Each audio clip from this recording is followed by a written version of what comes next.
L'industrie des communications est en constante effervescence, la diffusion à grande échelle se démocratise et une véritable marée de contenu déferle chaque jour.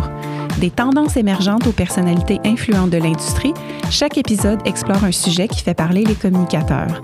Vous écoutez C'est comme ça, un balado en toute simplicité propulsé par l'équipe de Capital Images qui se veut une incursion dans l'univers de la communication, du marketing et des relations publiques. Bienvenue à notre 13e épisode du balado C'est comme ça, propulsé par l'équipe de Capital Images. Je suis en compagnie de ma collègue Daphné Trahan-Perrault qui... Bonjour. Bonjour Daphné, ça va bien? Oui. Daphné, tu es spécialiste marketing numérique à l'agence. Je me présente Julie Deschambault, vice-présidente. Aujourd'hui, on avait envie d'aborder un sujet en lien avec la rentrée. On est en septembre et la rentrée, c'est souvent synonyme de renouveau, d'objectifs qu'on se fixe, de bonnes résolutions. Même pour les créateurs de contenu et les marques, qu'on soit communicateur ou un créateur indépendant ou un entrepreneur, septembre, c'est un mois charnière pour réfléchir à la façon dont on va capter l'attention et se démarquer dans un milieu de plus en plus saturé. Et aujourd'hui, on a le plaisir d'accueillir Alexandre Turcotte pour faire le tour des grandes tendances en création de contenu et des nouveautés qui méritent notre attention cet automne. Bonjour Alexandre. Bonjour. Bienvenue. Merci d'avoir accepté notre invitation. Merci de l'invitation. Alexandre, tu as 12 ans d'expérience dans le web et la création de contenu. Tu t'es lancé sur TikTok en avril 2021. Ouais. Et tu as plus de 16 800 abonnés qui te suivent pour en apprendre plus sur les nouvelles fonctionnalités, les tendances et les stratégies sur TikTok. Tu es aussi le créateur de TikTok Québec. Ouais. Entre autres avec ton infolette qui est diffusée maintenant à presque 5000 personnes. J'aimerais bien, on est encore à 3000 environ. Ah, ben après cet épisode-là, d'après moi, on va être proche de 5000. Yes. Tu as offert une centaine de formations, des ateliers, des conférences. Absolument. À propos de la plateforme pour les petites, moyennes et grandes entreprises et aux gestionnaires des réseaux sociaux. Tu possèdes une excellente connaissance de la plateforme. Tu parles souvent aussi des tendances. Qu'est-ce qui t'a amené d'entrée de jeu à devenir un spécialiste TikTok et de création de contenu? C'est quoi ta passion? Où elle est venue? Bonne question. Très jeune, je voulais être écrivain. Puis rapidement, on m'a dit que pour vivre de ça, c'était pas facile. Donc, je me suis dit, je vais faire d'autres choses de ma vie. Je vais devenir enseignant. Et ça a pas vraiment marché comme je voulais à l'université. Fait que j'ai bifurqué, puis j'ai fait un certificat par-ci, un certificat par-là. Et je suis tombé dans le domaine des communications. Puis, encore une fois, je m'ennuyais beaucoup à l'université. Fait que j'ai lancé un blog, on en parlait un peu tantôt, un blog sur la musique. C'est un peu comme ça que je suis rentré dans le monde de la création de contenu, écrire des articles de blog, prendre des photos, faire de la couverture d'événements, des choses comme ça. Puis rapidement, je me suis fait offrir des job-in dans différents médias, puis pour finalement travailler sur un blog qui s'appelait Ton Barbier, qui existe toujours, oui, mais qui n'est plus ce qu'il était. Et je suis devenu également rédacteur en chef d'une autre plateforme qui s'appelait nightlife.ca. C'est un peu comme ça que j'ai commencé donc à mettre le pied dans la création de contenu. Et évidemment, tout média numérique qui suit l'évolution, doit faire des réseaux sociaux, on doit se mettre en story sur Instagram, etc., etc. Donc c'est un peu comme ça que toute ma passion de la création de contenu puis des réseaux sociaux est arrivée. Génial. Puis selon toi, aujourd'hui, là, à l'heure actuelle, là, qu'est-ce qui caractérise la façon dont on crée puis consomme le contenu en ce moment?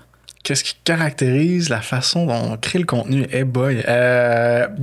C'est sûr qu'on va consommer la majorité de notre contenu web sur mobile, principalement. Mm-hmm. Donc, beaucoup de contenu est pensé mobile, d'où la popularité de TikTok, parce que avant qu'on puisse télécharger des vidéos sur nos téléphones, c'était pas possible, une plateforme comme ça. Donc, c'est arrivé en même temps que la pandémie, quel drôle d'adon. Ouais. Et donc, la popularité a grandi là. Mais pour répondre à ta question, qui était assez large, peux-tu me la rappeler? Ben oui, dans le fond, tu réponds à la question. Ouais, dans le okay, fond, parfait. Qu'est-ce qui caractérise aussi la façon dont on crée le contenu? Oui, le mobile transforme notre façon de consommer ce contenu-là.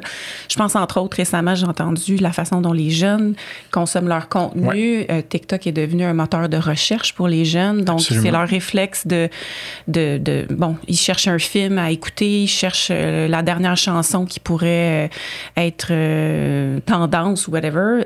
C'est sur TikTok qu'ils vont parce que c'est leur façon de consommer le contenu tout court. Donc, c'est quelque chose pour nous qui ne sommes pas de cette génération-là, qui n'est pas un réflexe. Effectivement. Mais c'est fascinant de voir à quel point cette plateforme-là a aussi transformé la façon dont les gens consomment le contenu. Ouais, puis même, des fois, je sais pas pour vous, mais moi, je vais écouter un film, puis c'est pas rare là, que je vais écouter d'autres contenus en même temps sur un autre écran. Je dis pas que c'est la bonne chose à faire, là, mais... Non, mais c'est effectivement de plus en plus répandu, le double screen. Oui, exact. Absolument. On fait beaucoup de blagues là-dessus auprès des jeunes là, qui sont incapables de suivre juste une chose. Là. Je suis moi aussi... tombée dans le panneau à plusieurs reprises. On va tous souffrir d'un problème d'attention, là, sous peu. C'est sûr. Puis, je veux dire, on peut pas passer sous silence l'utilisation de l'IA générative en ce moment. C'est sur toutes les lèvres, en création de contenu. On parle beaucoup de l'éthique par rapport à ça, mais juste en termes d'outils, ça révolutionne un peu la création de contenu à plusieurs niveaux, que ce soit au niveau de l'idéation ou de la production. Tu sais, quelqu'un qui veut l'utiliser, je sais pas si toi, tu l'utilises dans ton travail. Oui, bien sûr. Donc, tu sais, quelqu'un qui veut l'utiliser de façon justement éthique, puis que ça va pas donner un rendu fake, disons. Toi, tu l'utilises comment? C'est quoi tes conseils pour cette utilisation? Ouais, ben, j'utilise différents outils pour différents buts. Hein? Évidemment, ben, ChatGPT, c'est toujours le premier auquel on pense, puis c'est un très bon outil qui aide notamment ben, à la réflexion, au brainstorm. Souvent, quand on est des petites équipes, ben, Chat, il peut nous aider. Fait que je l'aide beaucoup. Je l'aide. Et ben, il m'aide, hein, Chat, beaucoup pour ça, pour trouver des idées, pour se challenger un peu, lui et moi. Là, on aime ça. Fait que ça aide beaucoup à trouver des nouvelles idées, ces choses-là. Sinon, il y a d'autres outils. Mettons, j'utilise parfois un outil qui s'appelle Opus Clip, qui permet de prendre des vidéos complètes, puis lui-même, il va les séquencer, puis trouver c'est quoi le meilleur moment dans la vidéo d'une heure, par exemple, pour te dire, ah, ben, c'est ce moment-là qui est charnière parce que vous avez dit telle chose, puis il va vraiment te le couper, puis te le pré-formater. C'est sûr qu'après, tu peux retravailler les sous-titres, tu peux retravailler le format, tout ça, mais il va vraiment t'en sortir une liste des meilleurs selon les paramètres que tu vas lui donner. Fait que ça, c'est vraiment un bon outil. Puis, tu sais, on existe de plus en plus des outils comme ça, autant au niveau du montage, des outils de montage comme Adobe, là, j'oublie les noms exacts, là, mais qui vont aider à faciliter la création de contenu à différents niveaux, autant vidéo que dans l'idéation, justement. Puis, tu sais, mettons, au niveau des côtés négatifs, parce que c'est très positif, nous aussi, on l'utilise dans plusieurs sphères de notre travail, mais on est très conscient aussi que l'IA a ses limites encore aujourd'hui. C'est sûr que ça se développe, ça devient de mieux en mieux, mais toi, qu'est-ce que tu trouves quelles sont les limites et les pièges à éviter, disons, dans cette utilisation? Ben, c'est parce qu'il n'y a pas toujours raison, mais lui, il aime ça de dire que toi, tu as raison. Fait que c'est pas comment dire, le meilleur avocat du diable pour... dans tous les cas. Il y a aussi des fois des questions de droit. Qu'est-ce qu'on lui a donné pour qu'il réfléchisse à ça? Qu'est-ce qu'on peut lui donner aussi pour qu'il nous aide? Parce que on peut travailler en agence, mais on peut pas nécessairement donner tous les secrets de nos clients. Il y a des choses confidentielles, des trucs comme ça. Fait que je dirais que c'est un peu là où ça peut parfois être un peu dangereux. OK. Puis toi, tu le vois au quotidien, des gens qui te challenge à ce niveau-là? Pas challenger au quotidien, là, mais disons, un autre danger, c'est... on parlait tantôt qu'on était tous des amateurs de LinkedIn, hein, une plateforme préférée pour certains. Il y en a beaucoup qui, maintenant, on le voit, là, utilisent ChatGPT pour écrire leurs publications, puis on le voit peut-être pas au premier regard, mais à force d'avoir ce regard-là qui est de plus en plus aiguisé, mais on remarque qu'il y a beaucoup trop d'émojis, il y a beaucoup trop de ci, il y a beaucoup trop de ça. Fait que c'est moins personnel, je dirais. Ouais. Puis parlant de LinkedIn, on voit une résurgence sur LinkedIn, mais aussi, on pense à des formats comme Substack ou des nouvelles plateformes qui qui ont lieu, certaines même, je pense à Instagram, TikTok, qui ont rallongé la longueur des vidéos. Pendant longtemps, on parlait de contenu court, on parlait d'une attention très, très mince là, chez les gens, mais là, on voit un retour du vidéo long, du contenu long écrit aussi. Est-ce que c'est quelque chose que tu vois aussi dans ton domaine, dans les tendances TikTok, par exemple? Oui, absolument. Puis je dirais que je sais pas si faudrait qu'on l'analyse un peu plus si c'est un retour. Parce que je pense que ça a toujours été là. Parce qu'on peut regarder, tu sais, il y a la crise des médias qu'on parle depuis, mon Dieu, une dizaine et plus d'années. Mais les médias qui s'en sortent, c'est ceux qui ont des abonnements, puis ceux qui font des bons reportages, qui font du bon contenu auquel les gens veulent s'abonner. Je pense qu'on est toujours un peu là. C'est-à-dire qu'on peut autant scroller sur TikTok avec des vidéos de 30 secondes, autant, mais on peut rester longtemps accroché sur un reportage. J'en ai écouté un la semaine passée du Parisien sur TikTok, qui était un 7 minutes où il allait tester différentes restos pour différentes raisons.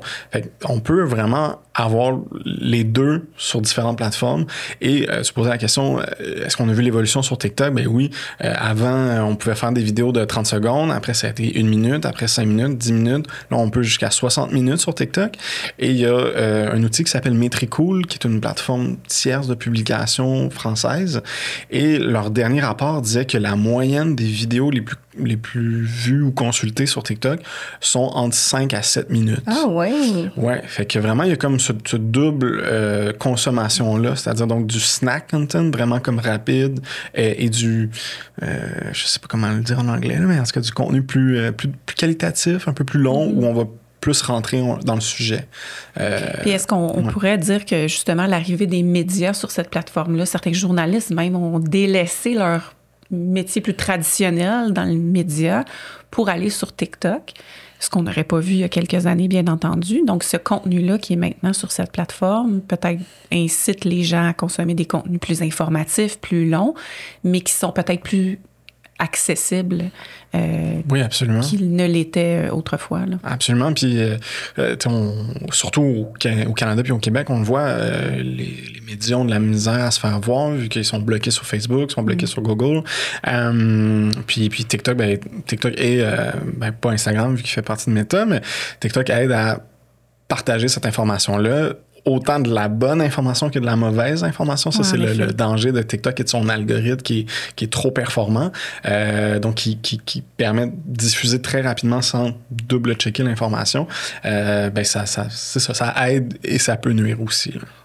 Justement, il y a des outils, j'imagine, qui existent aussi sur TikTok pour détecter justement les fausses nouvelles ou les contenus plus faux. Est-ce qu'il y a des outils qui sont en place qui peuvent permettre ça? Absolument. Comment dire? Parmi toutes les plateformes de réseaux sociaux, je dirais que TikTok est la plus réactive à répondre aux mauvais commentaires puisqu'ils ont vu ce qui arrivait avec les autres plateformes quand ils se font taper sur les doigts. Fait qu'ils essaient d'être plus proactifs dans ce sens-là. Et donc, oui, ils sont beaucoup plus proactifs, encore une fois, pour réagir à ça. Mais encore une fois, vu que leur algorithme est très puissant, mais ça va quand même rapidement, ça peut aller vite avant qu'il y a quelqu'un qui dise non, ce contenu-là, il n'y a pas d'allure. Fait que c'est sûr qu'il y a une première base où c'est l'intelligence artificielle qui va analyser le contenu en soi pour dire est-ce que c'est vrai, est-ce que c'est pas vrai. Puis ils ont mis différents groupes pour, encore une fois, analyser après l'intelligence artificielle ces contenus-là pour s'assurer que le contenu qui est diffusé, c'est la vérité puis que c'est pas n'importe quoi. Voilà. Puis sinon, tu sais, là, on parle des côtés négatifs, l'espèce mais le côté positif aussi, la structure de TikTok, mais en termes de tendance, de ce que tu vois passer, le côté plus créatif là, sur TikTok, qu'est-ce que tu trouves qui caractérise la dernière période, là, mettons la dernière année? Y a-tu des choses que tu vois passer maintenant qui n'étaient pas là quand tu es arrivé sur la plateforme en 2021? Là, on s'entend qu'on est loin de la plateforme, que c'était juste des petites danses. Là. Absolument. Comme tu le dis, la plateforme a énormément évolué. Là. Au début, c'était vraiment comme des 30 secondes, des petites danses, tout ça. Puis là, avec encore une fois l'arrivée de de médias plus traditionnels sur la plateforme, on a encore une fois des reportages plus élaborés, du contenu de beaucoup, beaucoup plus de qualité. Qu'est-ce qui a changé? Encore une fois, on parlait d'intelligence artificielle. Maintenant, on voit des gorilles manger de la poutine, ce qu'on ne voyait pas il y a 2 ans. C'est ridicule en termes de contenu, mais ça attire l'œil, c'est intéressant et niaiseux. Fait qu'il y a comme un mélange de tout ça, autant plus de contenu poubelle, si je peux dire, mais aussi plus de contenu de qualité. Donc encore une fois, c'est toujours aux gens qui consomment le contenu de faire attention à ce qu'ils consomment pour s'assurer que les informations qu'ils reçoivent sont exactes, mais aussi ça reste une plateforme de divertissement, donc autant en profiter parce qu'il y a plus que juste la danse, il y a un paquet de trucs pour tout type de personnes. Puis justement, j'en parlais avec un ami, puis il me disait, tout le monde est sur TikTok, tu sais. Ta grand-mère est sur TikTok, ton oncle est sur TikTok, il aime les camions, il aime les motos, la communauté est là, peu importe c'est quoi ton champ d'intérêt, la communauté est là, puis il y a vraiment des contenus très nichés que tu peux consommer puis qui vont te faire plaisir, là. Mais ça devient de plus en plus dur, je trouve, de départager le vrai du faux, encore plus aujourd'hui avec l'IA, évidemment. Ouais. Mais je sais pas, on parlait de ça la semaine dernière avec une personne dans mon entourage qui me parlait qu'elle avait vu des chiens sauter sur une trampoline. Ouais, des lapins. Oui, les lapins. Ouais. Les fameux lapins, mais il y a eu des chiens aussi. Je pense toute la ménagerie. Oui, exact. Mais je la regardais la vidéo, je me disais, OK, quand tu y penses 2 secondes, ça n'a pas de bon sens. Mais quand tu la regardes, la vidéo, au début, tu te laisses prendre au jeu. Absolument. Parce que tu dis, c'est tellement réel ce que tu vois. Mais il y a un terme pour ça, puis tu me le... Oui, le Uncanny Valley. Oui, c'est ça. Ah, je ne connaissais pas. En fait, ça vient de la science-fiction. OK. Ouais. C'est un principe que plus tu regardes quelque chose qui est faux, ton cerveau va dénoter. Il y a une dissonance, là. Il sait que c'est pas vrai, mais il sait pas pourquoi, fait que ça te rend profondément mal à l'aise. Ouais, comme quand tu vois un chat qui est magnifique, qui est énorme, puis tranquillement, il se transforme en caméléon, puis t'es comme, qu'est-ce qui s'est passé? C'est ça. Ouais. Mais c'est le principe. Quand tu regardes trop longtemps un vidéo d'IA, souvent, tu vas finir par ressentir ce petit malaise-là. Ouais. Comme, ton cerveau, il sait que c'est pas vrai, mais tu sais pas pourquoi, puis t'es pas capable de l'identifier. Tu sais juste que c'est weird. Ouais. Et il y en a beaucoup qui circulaient d'ailleurs, puis c'est un dernier exemple que je vais donner, mais America's Got Talent, je pense, il montrait des extraits de l'émission, puis c'est des personnes qui performent à l'avant, puis là, ces personnes-là se transforment tranquillement en quelque chose de simili-vrai faux, puis l'œil, au début, il se dit « Mais ouais, ça n'a pas de bon sens ce que je suis en train de voir. » Mais là, les gens, les juges qui sont là commentent et tout ça, puis là, tu te dis « Ben voyons, ça se peut pas. » Bref, il y en a de plus en plus de contenu comme ça qui trompe l'œil, puis je pense à des générations de gens qui n'ont pas l'habitude de consommer du contenu sur les médias sociaux et qui prennent ça pour du cash. Mais c'est troublant à la fois et les limites de l'IA sont... vraiment difficile. Absolument. Sinon, nous, évidemment, on s'adresse à des gens qui travaillent en com, on parle à des gens qui veulent utiliser TikTok. Tu es un expert TikTok. Donc, on va vouloir en savoir un petit peu plus sur cette plateforme-là. On a parlé un peu que TikTok a changé un peu les codes. Donc, après TikTok, les Reels sont apparus. On voit les YouTube Shorts, etc. Donc, toi, ta vision de la chose de l'interne, là, comment cette plateforme-là a changé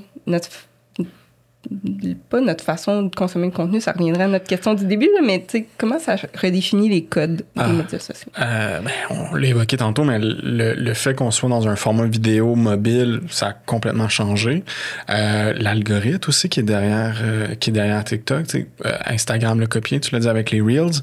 Je pense que maintenant, Instagram, on sont rendus avec 4 algorithmes dans leur plateforme. Un pour les stories, un pour le feed normal, un pour la recherche, etc. TikTok, il y a un algorithme et il est surpuissant et les Américains veulent se l'approprier, les Chinois ils veulent pas, ce qui est tout à fait légitime. Et ce qui a le plus changé, au-delà du format, que c'est un format vidéo qu'on peut consommer rapidement, c'est que c'est plus un média social. Ça reste un média social, mais c'est un média d'intérêt. Parce que comment l'algorithme fonctionne, c'est qu'il va pas aller chercher nos abonnés ou les gens qui se sont abonnés à nous. Il va vraiment aller chercher ceux qui ont de l'intérêt avec le contenu que je vais publier. Puis le meilleur exemple que j'utilise tout le temps, parce que c'est un référent que tout le monde va connaître, mais c'est Olivier Primo et la poutine. Chaque fois qu'il va faire une vidéo sur la poutine, la poutine, c'est le plat national. Là, fait qu'on se sent interpellé. Puis là, on est comme, où c'est qu'il est allé goûter. Puis qu'on l'aime ou qu'on l'aime pas, qu'on soit abonné ou qu'on soit pas abonné à Olivier Primo, mais on va être curieux quand même de voir c'est quoi la poutine. Es-tu bonne, es-tu pas bonne? C'est où? Est-ce que je vais y aller? Parce que c'est dans mon intérêt, pas Olivier Primo, la poutine. C'est du contenu authentique aussi. Là. Absolument. Un entrepreneur, un petit coin patate dans un village reculé qui soudainement a du succès parce qu'on parle de sa poutine. Les gens aiment ça, voir ça. Absolument.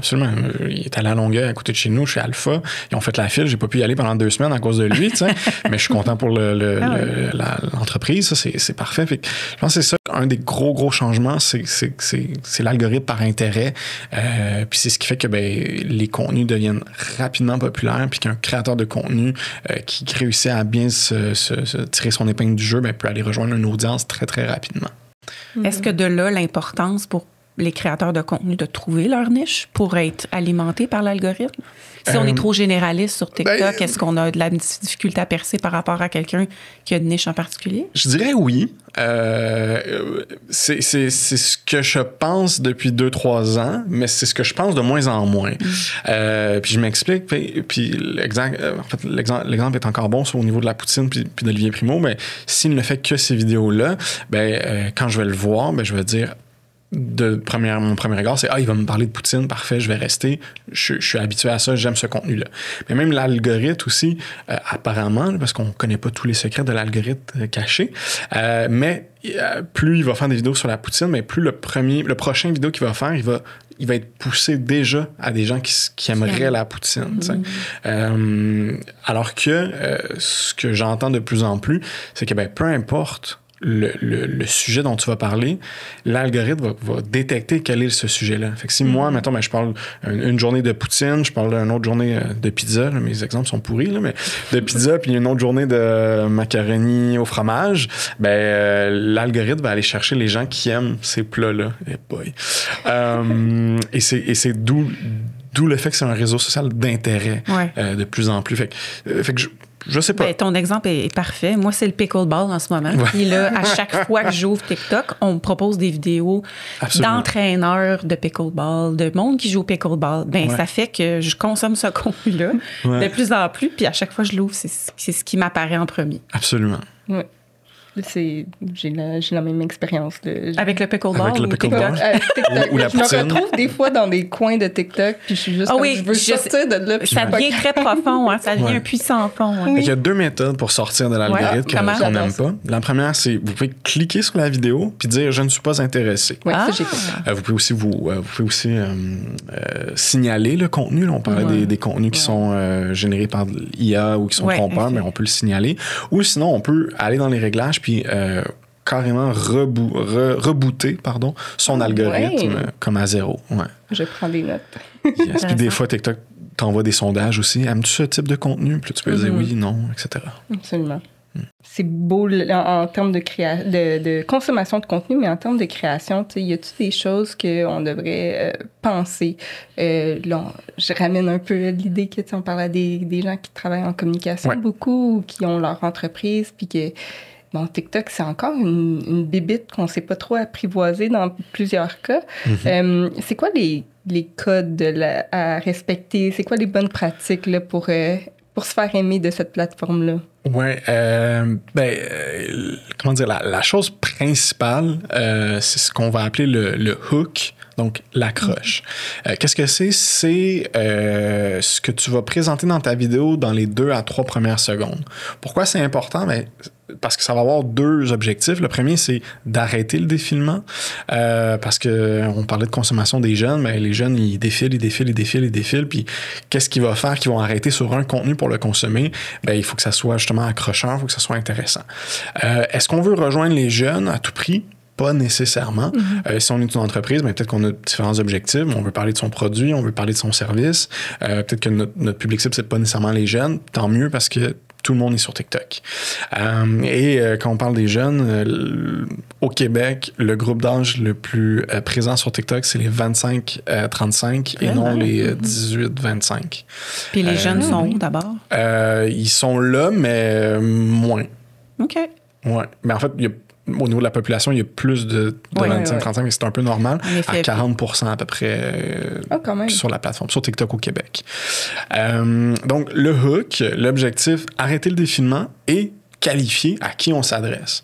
Par exemple, je fais un contenu, puis je veux... mon hook, ça va être voici 5 façons de survivre à ta fin de session. Fait que si je dis ça, ben je ne m'adresse pas à monsieur, madame, tout le monde. Je m'adresse à des gens qui sont en fin de session. Et donc, je veux que ces gens-là restent sur ma vidéo parce que c'est à eux que je m'adresse. Puis, je veux pas qu'ils communiquent, mais qu'ils interagissent avec mon contenu parce que c'est vraiment cette audience-là que je veux rejoindre. Fait que le hook va avoir ce double objectif-là, arrêter le défilement puis qualifier à qui je m'adresse. Et ensuite, le travail n'est pas fini parce que l'important, c'est que les gens consomment mon contenu tout au long. Fait que l'objectif, c'est que tout au long, je vais avoir différentes techniques, autant au niveau vidéo, donc de montage, autant au niveau technique, autant au niveau du narratif de ma vidéo pour intéresser les gens tout au long, pour qu'ils restent encore une fois jusqu'à la fin, autant que ma vidéo soit 30 secondes ou qu'elle soit peut-être pas 30 minutes, mais 3 minutes, par exemple.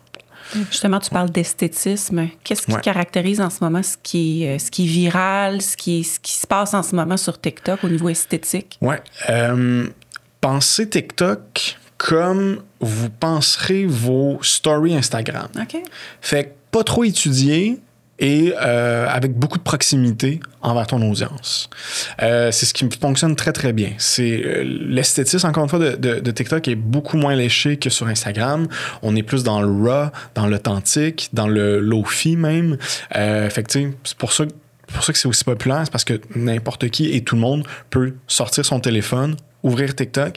Et ça, c'est la magie de TikTok, c'est qu'on peut consommer le contenu, on peut filmer le contenu, le monter et le diffuser dans la même application sans jamais sortir.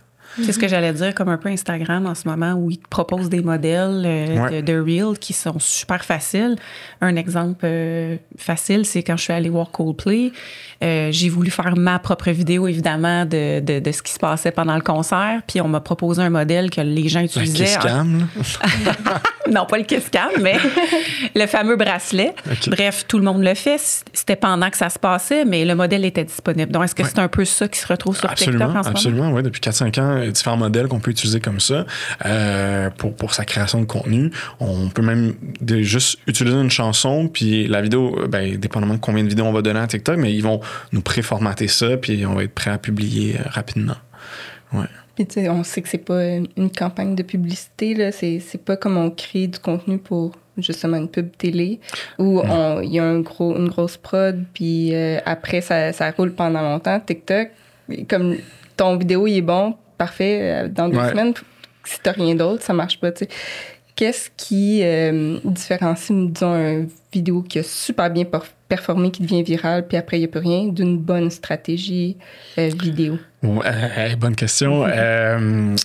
Comme tu l'as dit, la qualité vidéo est, je ne vais pas dire qu'elle est moindre sur TikTok parce qu'il peut y avoir différents types de qualité, mais évidemment, on va pas... Quand on va faire un tournage TikTok, on va pas arriver avec une équipe de tournage avec 8 personnes, un perchiste, 3 caméramans, puis des caméras de 4K. Là. On va y aller avec un téléphone ou 2, puis on va être efficace. Et donc, rappelle-moi la question. Dans le fond, c'est... Bon, après avoir produit un vidéo... Ah oui, c'est ça. Comment on enchaîne ça? La beauté et le danger de TikTok, c'est les tendances. Des tendances TikTok, il y en a plein. Ils sont le fun à faire.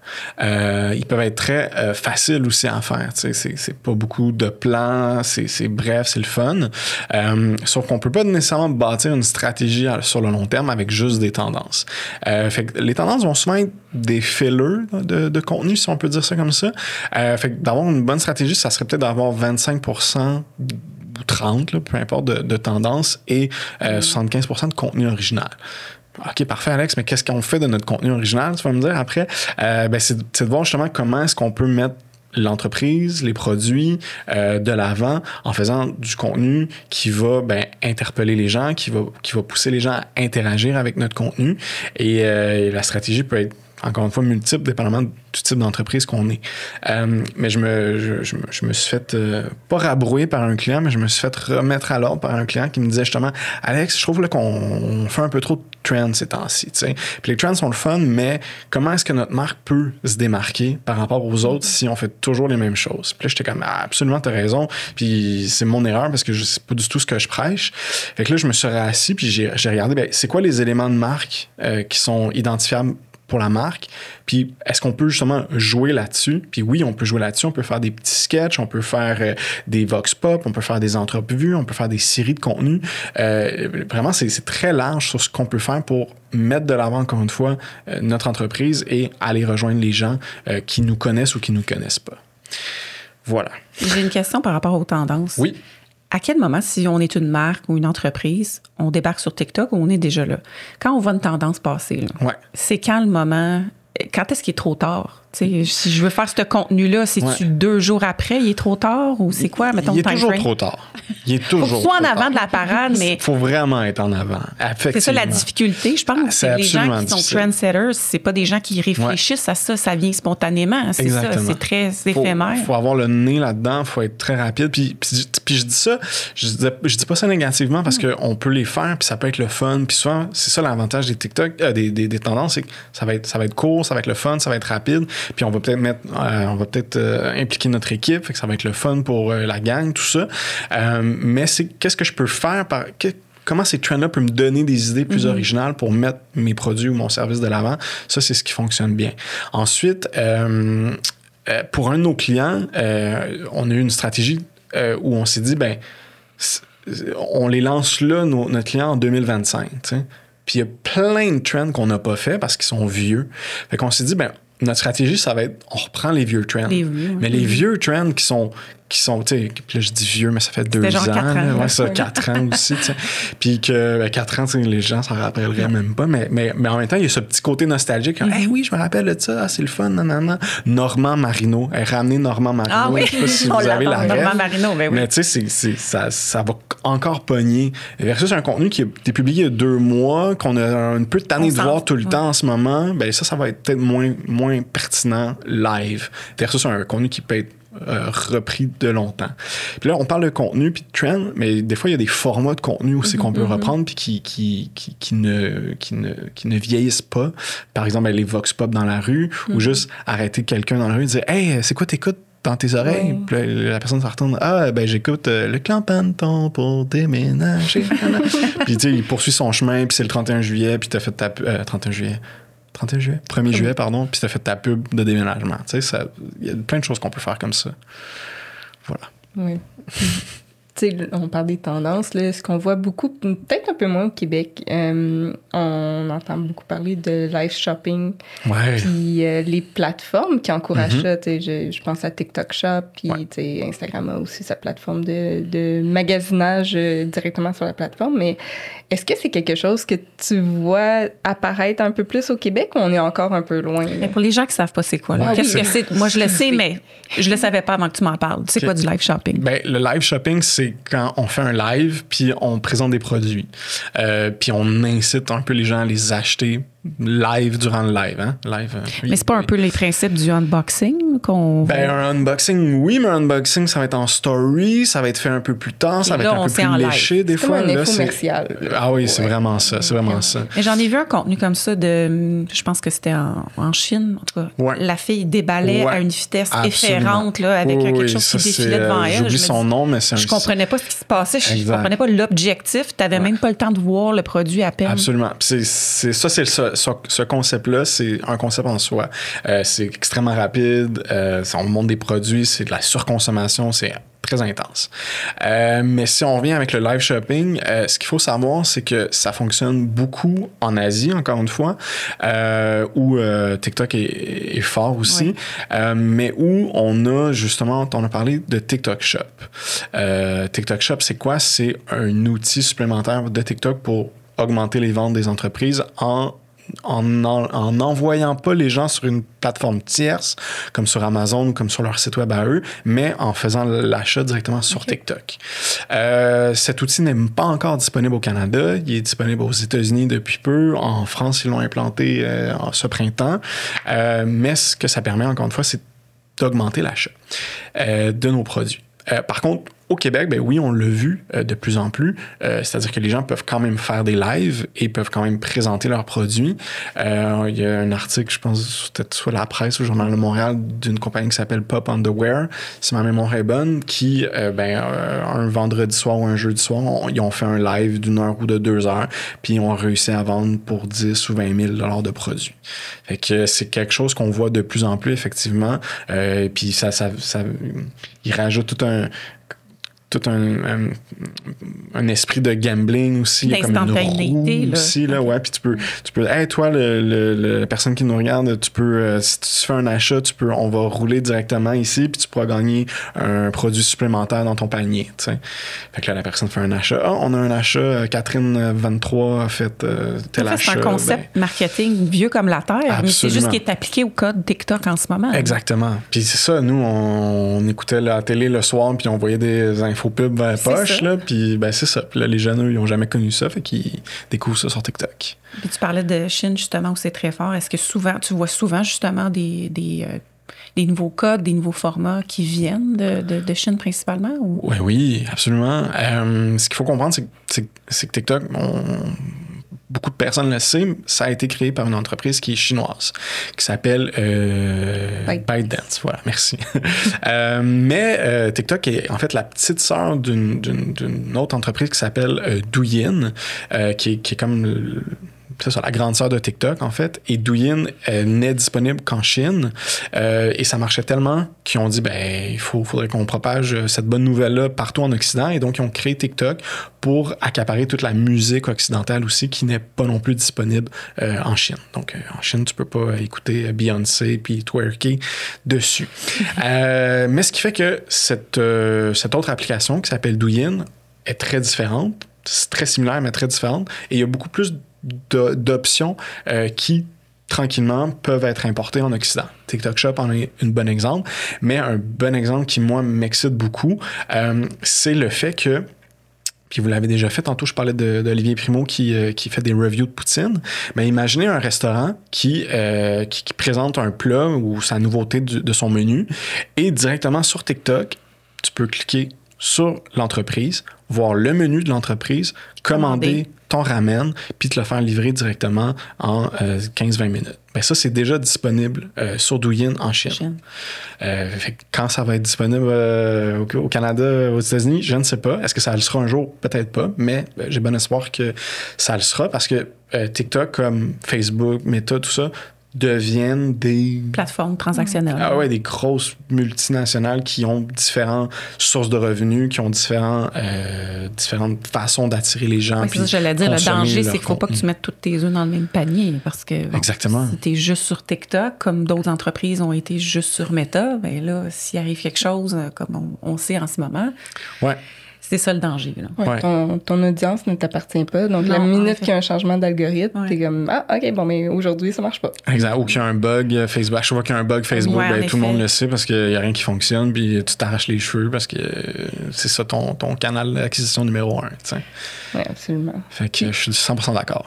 Puis, tu sais, est-ce que tu vois, on voit de plus en plus de marques, nous, on voit beaucoup des marques qui investissent en médias sociaux. TikTok devient plus crédible, je ne veux pas utiliser ce mot-là absolument. Légèrement, mais on voit un peu plus ce que ça rapporte pour un brand d'être sur TikTok. Toi, est-ce que tu vois un déplacement des budgets puis des priorités des marques à ce niveau-là ou dans la façon qu'ils veulent créer leur contenu sur TikTok? Oui, déplacement des budgets. C'est sûr que des fois, on met tous nos œufs dans le même panier, comme on dit. Puis TikTok est une source parmi tant d'autres. Puis je dis jamais je dirais mettez tout sur TikTok, vous allez gagner. Non, diversifiez-vous, c'est la meilleure solution et TikTok est un outil parmi d'autres. Mais c'est un outil de plus en plus performant. C'est un outil qui a une régie publicitaire qui lui est propre, avec lequel on peut faire de la publicité pour vendre des produits directement dans un e-commerce, vendre nos services, on en parlait tantôt, faire du recrutement aussi. Nous, quand on s'est lancé sur TikTok, jamais on aurait dit, ben oui, on va faire embaucher des gens à des entreprises. Ben ça fonctionne très, très bien. Pourquoi? Parce que les gens sont sur TikTok, leur attention est sur TikTok, puis c'est ce qui fonctionne. Donc, est-ce qu'on voit les budgets shifter en bon français vers là? Oui, mais ils ne disparaissent pas nécessairement des autres plateformes. C'est juste qu'on va réaménager tous les budgets différemment pour donner un peu plus d'air et de chance à TikTok, puis voir qu'est-ce que ça peut donner, puis de plus en plus, ben, les résultats sont là. Justement, excuse-moi Daphné, justement le fait que tout le monde est sur TikTok. Autrefois, quand il n'y avait pas de TikTok, on avait des stratégies, oui, diversifiées, mais sur Meta, souvent, on va dire, bon, telle marque privilégie Facebook parce que votre audience est davantage sur Facebook ou à l'inverse, elle est davantage sur Instagram. Mais maintenant, avec l'arrivée de TikTok, qui va cibler une grande portion de notre audience, est-ce que ça ne devient pas avantageux pour les marques de privilégier TikTok par rapport à juste Meta? Privilégié, peut-être, ça dépend encore une fois de la marque. Il y en a qui vont toujours avoir beaucoup de succès sur Facebook parce que leur audience est un peu plus âgée, parce qu'ils sont confortables là-dedans. Mais comme chaque marque, ben, si tu te renouvelles pas, ben, tu vas avoir de la misère. Donc oui, c'est sûr que d'envisager TikTok, c'est une très, très bonne alternative. Puis au-delà du fait que TikTok, c'est une plateforme en soi, ça reste du contenu vidéo. Puis souvent, ce qu'on dit, ben, ce contenu vidéo-là que vous allez faire pour TikTok puis que vous allez penser sur TikTok peut également être partagé sur les autres plateformes sans problème.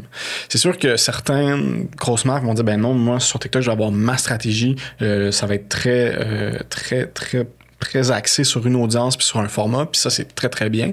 Mais pour les plus petites entreprises qui ont beaucoup moins de moyens de s'attaquer à tous les canaux, ben, faites votre création de contenu vidéo sur TikTok, puis repartagez-le, ces contenus-là, sur Meta, sur Facebook, sur YouTube Short, même sur LinkedIn. Vous allez avoir des bons résultats. Plus que si vous faites l'inverse, c'est-à-dire de penser vos vidéos sur Instagram, par exemple, puis les repartager sur TikTok. Ça va moins bien fonctionner parce que les codes sont différents. Effectivement. Puis oui, je suis 100% d'accord que les codes se ressemblent de plus en plus via les plateformes, mais reste que TikTok est beaucoup plus authentique, beaucoup plus organique, versus, encore une fois, je consomme beaucoup de vidéos et de Reels sur Instagram, mais ça reste des photos léchées qui maintenant sont animées. C'est encore très lisse sur Instagram, même en format vidéo. Puis dans une certaine mesure, j'aime beaucoup, mais TikTok est très différent. Puis là, on invite beaucoup, évidemment, les marques à investir, à mettre du temps sur TikTok, mais est-ce qu'à l'inverse, il y a des moments où les marques ont peut-être pas nécessairement leur place sur TikTok? Est-ce qu'il y a des cas auxquels tu pourrais penser que tu dirais, ouais, peut-être que dans ce cas-ci, TikTok n'est pas approprié, là? Ben, comment dire? Quand je me suis lancé sur TikTok, je m'étais fait approcher par une entreprise qui était plus en B2B, puis B2B, donc business to business. Et moi, je le voyais pas. J'étais comme, pensais à une stratégie, j'étais comme, je veux pas m'embarquer avec toi parce que j'aurais de la misère à le penser puis à le faire. Puis, ben, ils m'ont donné tort parce qu'ils m'ont pas écouté, ils sont allés, puis ils ont eu des bons résultats. Fait que depuis ce temps-là, je dis que toute entreprise peut bénéficier de TikTok, dépendamment de qu'est-ce qu'elles font et quels sont leurs objectifs. Parce qu'on en a parlé aussi tantôt, mon objectif, nous, on a un client, c'est une mine, je vais les nommer, Eldorado Gold en Abitibi. C'est une mine d'or. Ils vendent pas de l'or sur TikTok, là. Pourquoi ils sont sur TikTok? Pour leur image de marque, pour leur recrutement, et ça marche très, très bien. T'sais. Puis les gens dans leur communauté se font beaucoup parler d'eux parce qu'ils sont sur TikTok, parce qu'ils font parler de la ville, ils font parler de leur industrie. T'sais.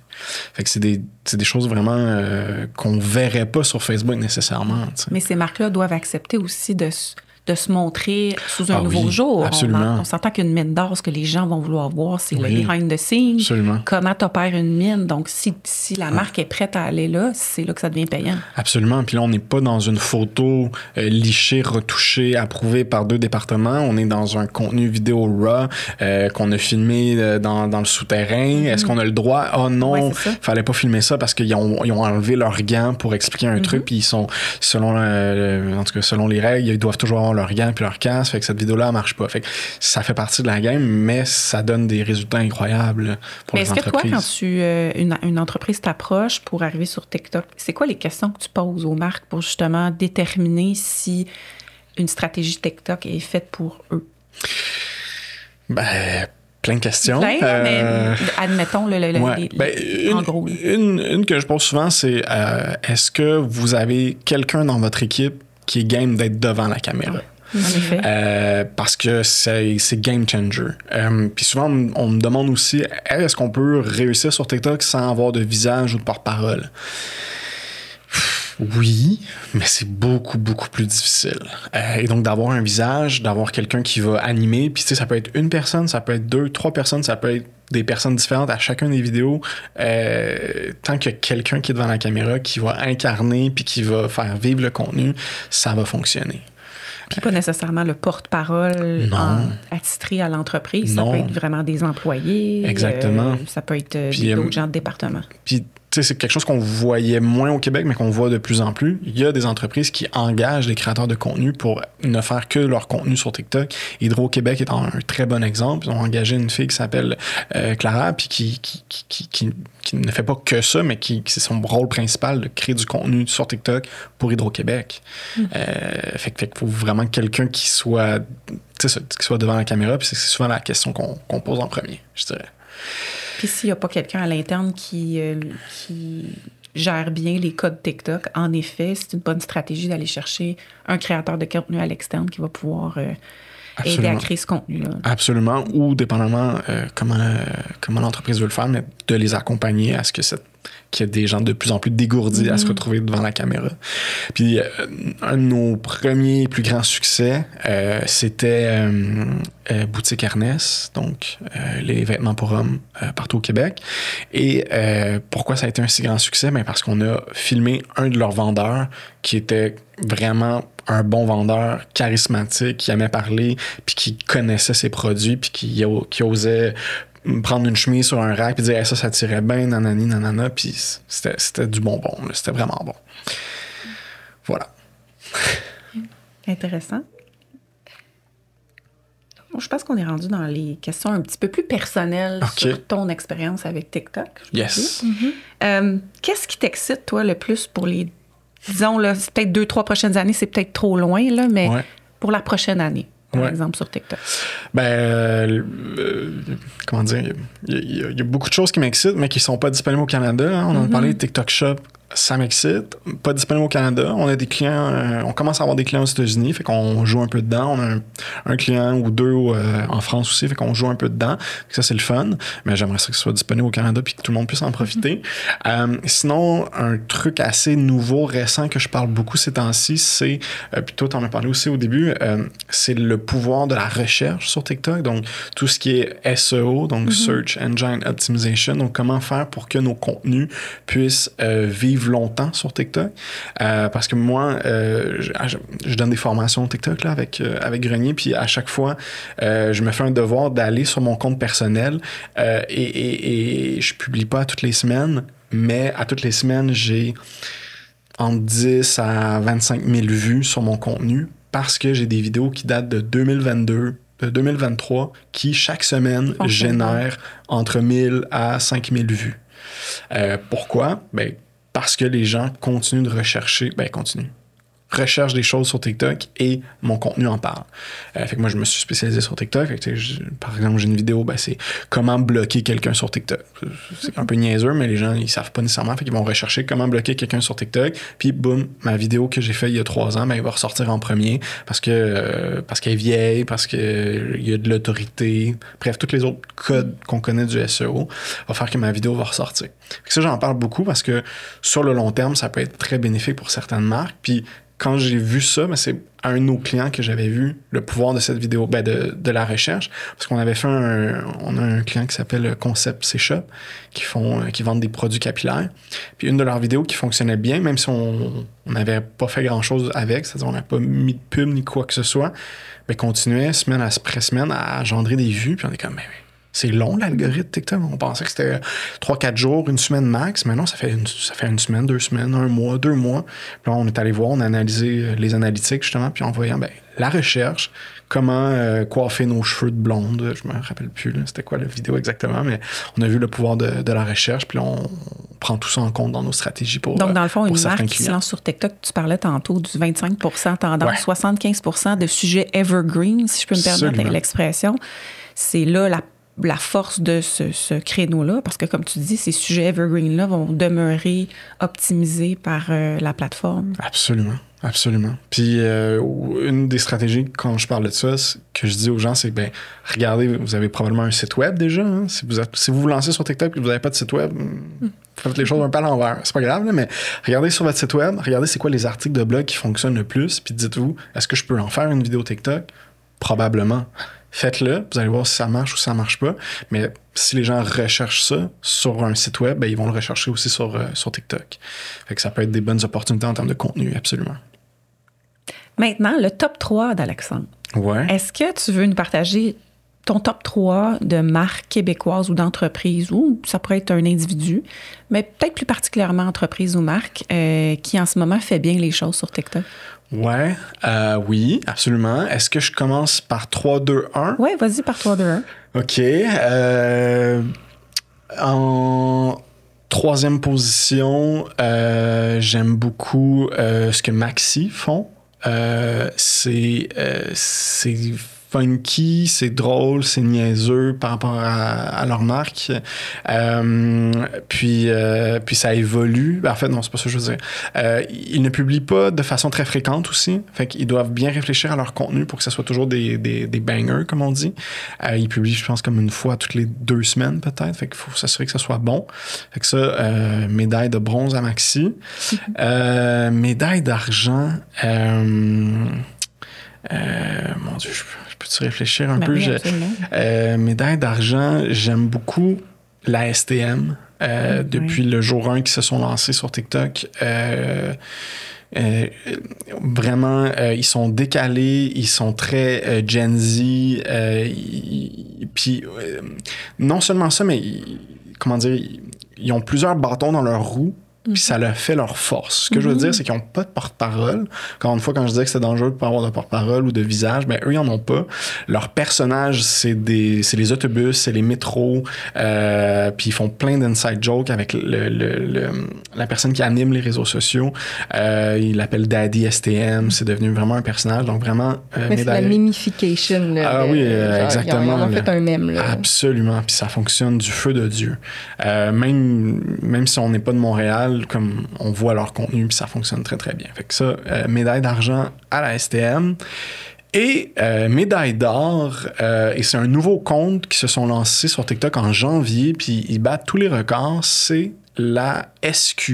C'est exactement ça que je pensais que tu allais dire. D'ailleurs, ils ont remporté un prix au dernier prix de la SQPRP, Société professionnelle...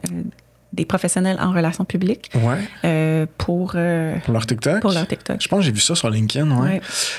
Fait que la SQ, donc, s'est lancée sur TikTok en janvier 2025, pardon. Et c'est ça, ils battent tous les records. Je pense qu'ils sont rendus à 200 000 abonnés. Ils ont un animateur, pas juste un, mais principalement un porte-parole animateur dont j'oublie le nom présentement, mais qui est très, très bon. Puis leurs vidéos ont 1 million de vues, 2 millions de vues, 500 000 vues. C'est super, super ce qu'ils font, mais c'est aussi dans l'éducation. C'est très simple, mais c'est basic. Une vidéo, c'est quoi les règles pour conduire un scooter? Tu sais, les gens là, sont déchaînés dans les commentaires. Ah, il faut un permis, je savais pas, nanana. Puis plein de choses. Là, le plus récent que j'ai vu, c'est sur un quadriporteur. Oui, les règles du quadriporteur. Il y a Pierre, 93 ans, qui était dans la vidéo puis qui est devenu la coqueluche des médias sociaux, pardon. Fait que j'aime vraiment ce qu'ils font. Ils sont très, très, très bons. Voilà. Mais ça serait quoi la médaille d'or à la SQ? Ça serait quoi les principaux ingrédients? Le ton, le format, le décalage aussi avec la mission de l'organisation. On s'entend que là, c'est la première fois qu'on voit des policiers avec du behind the scenes. Absolument. Puis ce qui fonctionne, ben, c'est que oui, ils sont amusants. Oui, ils font quelques blagues, mais c'est du contenu informatif. Puis ma mission, c'est de te parler, ben, c'est quoi les règles du quadriporteur, mais c'est un peu niaiseux de te parler de ça. Ouais. Fait que je vais le faire de façon un peu niaiseuse parce que ça reste là, intéressant. Ben, je vais le rendre intéressant, en fait. Puis pour l'anecdote, parce qu'on parle de policiers, puis à la SQ, ça fonctionne très, très bien. Ça fonctionne très, très bien aussi parce que c'est la SQ. C'est-à-dire que c'est la police du Québec, tu sais. Puis c'est pas la police de Trois-Rivières. Peut-être que j'ai rien contre la police de Trois-Rivières. Ils feront peut-être du très bon contenu, mais ça reste que c'est à Trois-Rivières. Puis la SQ, exactement, ça rejoint tout le monde. Et petite anecdote, ben moi, j'ai le premier compte TikTok d'entreprise pour lequel j'ai travaillé, ben c'est celui de la ville de Longueuil, parce que j'ai été employé de la ville de Longueuil avant de me lancer à mon compte. Et j'ai lancé le compte TikTok de la ville. Et moi, je parlais de bâtons dans les roues, j'en avais beaucoup. Parce que durant la pandémie, ben, il y avait un vidéo qui était devenue virale de policiers qui dansaient à Longueuil et ça l'avait très, très mal passé auprès de la population puis auprès de l'appareil municipal. Donc, il fallait marcher sur des œufs puis quand on a lancé le compte, il fallait double-checker à peu près tout. Mais ça a très, très bien marché puis j'ai eu beaucoup, beaucoup de plaisir à lancer ce compte-là. Fait que voilà. Super intéressant. Peut-être en terminant, Alexandre, si tu avais un seul conseil, à donner à une marque ou une entreprise qui veut débarquer sur TikTok, ça serait quoi? Ben, ça serait de se lancer tout de suite. Puis ce qui est le fun, c'est que si vous vous plantez, puis si vous faites du mauvais contenu, ben il y aura personne pour le voir. Fait que vous pourrez toujours en refaire puis en recommencer. Parce que si vous voyez mes premières vidéos, ben c'était terrible. Des vidéos de mon chat. Je me rappelle la première transition que j'ai fait. J'ai lancé une orange dans les airs. Puis après, j'étais allé la couper en tranches, en quartier. Puis là, je me suis remis à peu près où j'étais dans ma vidéo. Puis là, j'ai fait semblant de la rattraper. Puis de voir c'était dégueulasse. C'était pas très bon. Mais j'ai appris comment faire un montage, comment faire une transition. Puis j'en ai fait des meilleurs et je m'améliore à chaque fois. Fait que c'est ce que je conseille. Si on peut pas le faire soi-même, tu dirais d'aller justement faire affaire avec des professionnels qui connaissent bien les codes. Absolument. Puis je suis meilleur aussi là, pour les transitions d'orange. Inquiétez-vous pas. Ouais. Génial. Ben, merci, Alexandre. C'est vraiment super intéressant de t'entendre aujourd'hui. Si les gens veulent suivre, c'est où principalement? On a ton infolette, TikTok Québec. TikTokQuébec.com principalement. Sinon, vous pouvez me retrouver sur LinkedIn, Alexandre Turcotte, ou sur TikTok, Alexandre Turcotte aussi. Vous pouvez aller voir mon agence, l'agence EIA également. Génial. Pour les outils aussi, tantôt tu mentionnais des outils sur TikTok. Ça serait peut-être intéressant pour les gens qui nous suivent de découvrir ces outils-là. Peut-être que tu pourras nous les partager puis on les mettra en commentaire. Absolument. On va mettre ça dans les notes du balado. Merci, Alexandre. Merci à vous. Merci.